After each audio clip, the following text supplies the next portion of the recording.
AM 74 WCXZ. Good morning. It is 10 minutes after the hour. We can't have the TV on, but we can talk on the cell phone throughout the lunch hour or the breakfast hour or the noon hour. Nevertheless, it's 10 minutes after the hour. A couple of interesting things in the news. The Tennessee Highway Patrol says more troopers will patrol I-40 over the Thanksgiving holiday. Troopers will reportedly be signed on I-40 every 20 miles from 10 a.m. to 10 p.m. on Wednesday and from 11 a.m. to 11 p.m. on November the 27th. The initiative is part of the Interstate 40 drive to zero fatalities, which include additional patrols along I-40 in 8 states. In addition, state officials say the Highway Patrol will add an extra trooper on all of the state's major interstates. Officials investigated 35 crashes the Wednesday before Thanksgiving last year and 111 wrecks the Sunday after the holiday on I-40 alone. In total, 8 people died in crashes over the 120-hour holiday period. That was back in last year, 2015. Good morning. It's 11 and a half minutes after the hour, AM 74 WCXZ, and our good buddy Chris McDonald joins us from time to time. We got lots of things we can talk about today. We have the incoming Trump administration, which we talked, I guess, back. I don't know if we've talked since the election or not. It's been a while. But anyway, the incoming Trump administration and some key appointments to some of the different positions that will be that the recipient will be occupying in the next part of the, maybe some all 4 years, maybe some 8 years, some not quite making it 4 years, but we'll talk about that. Chris McDonald joins us on the radio. Good morning, Chris. Good morning, Tom. It's good to see you. And we haven't talked since all this earthquake shook our country, and it's been an interesting 45 days since me and you last sat down. And it's always good to be with you, buddy, and good to hear your voice this morning. Hope everything's well. I'm coming from Georgia today, a southern part of Alabama, friends, and so I'm a little bit away from home. I wish I was there with you, but it's always good to talk to you. Well, it's good to talk to you. We talk. We cuss and discuss, and sometimes we get in trouble, and all of the above. So we'll watch ourselves today. 13 minutes after the hour. Let's do a take to start with, and then we'll go from there up until about 25 minutes after the hour. That gives us 12 to 13 minutes. Some of the appointments that Donald Trump has made, to me, pretty much down the middle of the road. I don't see any fault with any of them, but members of the the far left in our society think that he is going overboard, trying to find racist and troublemakers, and some of the other names that we hear bantied around quite often. But sort of give us Chris's opinion on how you think things are going toward the next administration. Well, Tom, his whole election was a shocker to the country. I mean, this was, we've been talking about this, me and you, for 18 months, the long shot that he was to win even the Republican nomination. And watching those results come in on election night, man, I tell you, when, North Carolina went for him, Ohio, Florida, the Rust Belt, Wisconsin. And I knew when Wisconsin went down for the Democrats that they were in trouble that night. And when Pennsylvania put him over the top, the media has never given him a fair shake, anyway, the left from the beginning. And I mean, he has basically been going against the world.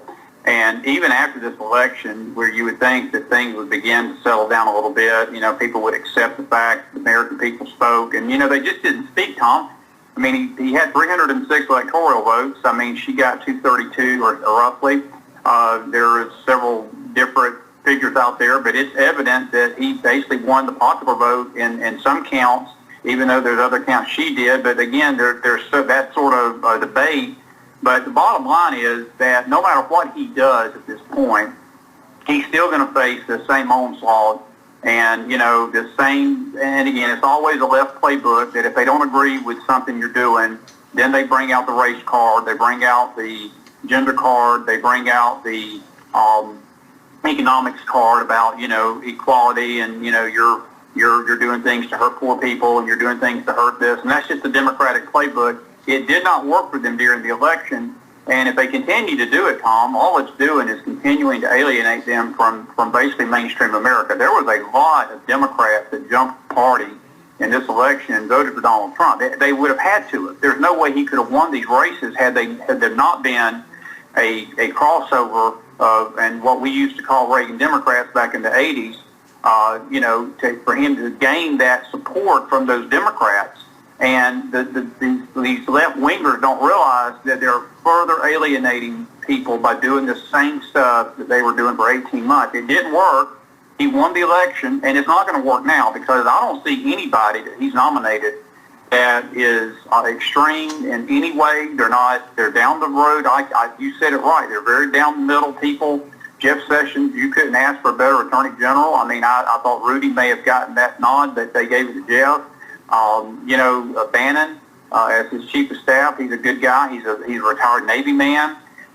There's never been any anti-Semitic stuff that the media claims in his past. I mean, all that's been just a farce. And I think that we're in for a time that things are going to really be adjusted and readjusted from what we've had for 8 years. And I think that's what part of the problem, that the left has been so used to having their way for 8 years, where you've had an administration that did not try to uphold the law, that did not try to run the country in a respectful, business-like way, and they see their world ending in about 60 days when Barack Obama leaves office, and it's probably scaring them, and that's why they're reacting like they're acting. And again, the only thing they can do, Tom, the only thing they always do, they use that race card, and they use this name-calling stuff. It didn't work because Donald Trump won this election, and it's not going to work now. Okay, let me mention that some of the things that we see and some of the things that we hear, all the way from the White House down to the local precincts and some of the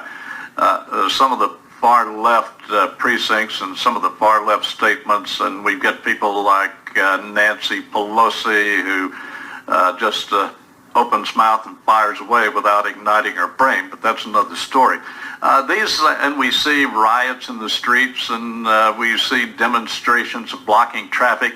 And those are the people that elected Donald Trump. I don't know if they're smart enough to figure that out, but those people, including members of Congress and the far left and some of the loony statements that they make, those are the people that got Donald Trump elected, but I don't think they realize that. I don't think they can understand that. Tom, you hit a nail on the head. Look, people saw all this stuff going on for 18 months, and I think this time around, where it was different in this election than the one in 2012 and 2008, the American people did not buy any narrative that the mainstream media was pushing, nor politicians up there in Washington, even Republican and Democrat. Both Republicans, it wasn't just Democrats, but there were many Republicans that were tearing Trump down like there was no tomorrow. I think the very fact that he even invited Mitt Romney to his Trump Tower over the weekend was a sign of Donald Trump showed a lot of class, a lot of forgiveness, and a lot more patience than I would have seen. I wouldn't have invited Mitt Romney to my place after what Romney said about him and the things that Romney tried to do and McCain to tear his campaign down during the time he was running. But neither here nor there, I believe what you just said is true. And not only is let me correct one thing you said, and I'll just change the name of the rioters. They're not rioters anymore. They are rioters, I should say. You said it right. They're not protesters as the media is portraying them, but you said it right is what I meant to say. You said it right. They are rioters, and they're illegal when we in America, we have a right to express our disappointment, and we have a right to express our dissent to any policy that our government puts forward and things that we don't like. We can do it peaceably. That's part of our First Amendment rights, is free speech. But when you start at any moment breaking the law, hindering commerce, burning cars, burning businesses, burning buildings, it goes back to the police riots of last year. I mean, you talk about so often. When you start breaking the law, you no longer become a peaceful protester. You are a rioter. And I think what is more horrible to me is not the rioter, it's our president. because he had a chance over the weekend while he was in Europe or last week to basically be the leader. One thing that he's not done in 8 years, to be a leader and to look into that camera and tell those that were doing that, to say, look, we have a democratic process here in America. The people have spoken. You're not going to accomplish anything but what you're doing, but you don't need to be breaking the law. You don't need to be tearing property down. You don't need to be hindering businesses from doing businesses. You don't need to be calling. Look, there's been several Twitter accounts that have been suspended because people are literally calling for the assassination of Donald Trump.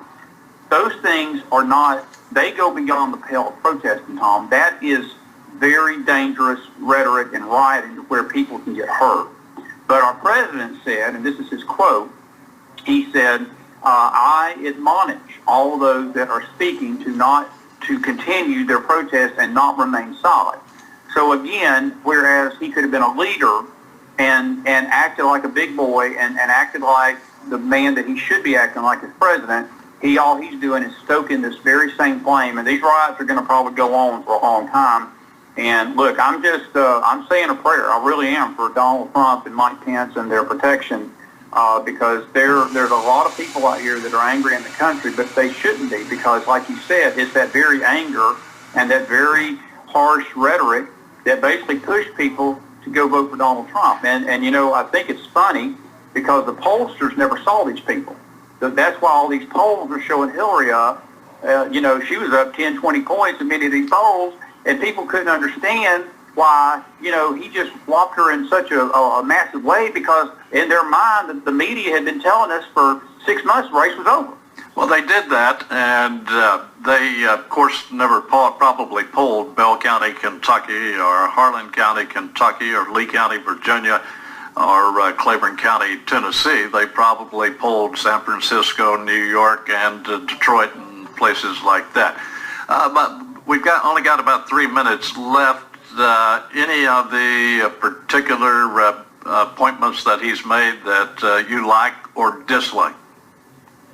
I don't dislike any of them. Everything is, I think he's on course to doing what he needs to do. Jeff Sessions is going to bring some real stability to the AG job.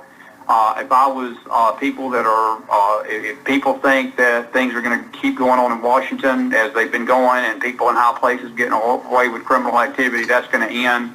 Jeff Sessions is a no-nonsense kind of guy. He has been a very good senator. And I think he is going to drain the swamp as what Donald Trump promised to do, and he will be the kind of man that will do it. I think he's going to be very aggressive with this immigration issue. And Tom, you know, again, you know, the left is going crazy right now. These sanctuary cities need to be stopped. They need to be dealt with by the federal government. When you're harboring criminals in a city and they're given protection by cities and not being, the federal government not being allowed to uphold the law, to, you know, basically deport people that are killing, raping, murdering, and doing all these things, you've got a problem. And because you've had an AG and a Justice Department that you've had under Barack Obama that is as corrupt as can be, nothing has been done about that. But I believe under Jeff Sessions that's going to change. And Bannon, I think he's a great guy. I mean, I've just not heard anything that has raised any kind of concern. Pompano, the guy that he's got for National Security Advisor, and General Flynn, I think we're gonna see a different change. We're gonna see a change in Washington, and that's what we voted for. I think that's what America voted for is change, and I think we're gonna get it. I really do, and I'm excited. I really am, Tom. I feel optimistic about the future. Look, I know there's gonna be some bumps, and I don't think anybody with any kind of sense of you know, naivety would believe that it's gonna be easy. But I do believe we've got a leader finally.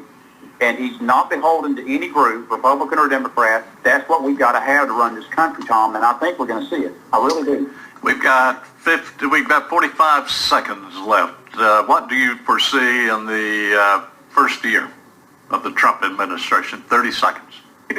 Two things that's going to happen. Obamacare is going down. That is going to go down in flames. I think Donald Trump will replace and repeal it, and it's going to be better. I think the mandate's gone. All these terrible laws are going to be gone that has been circulating around it. Number two, businesses are going to be free to create jobs.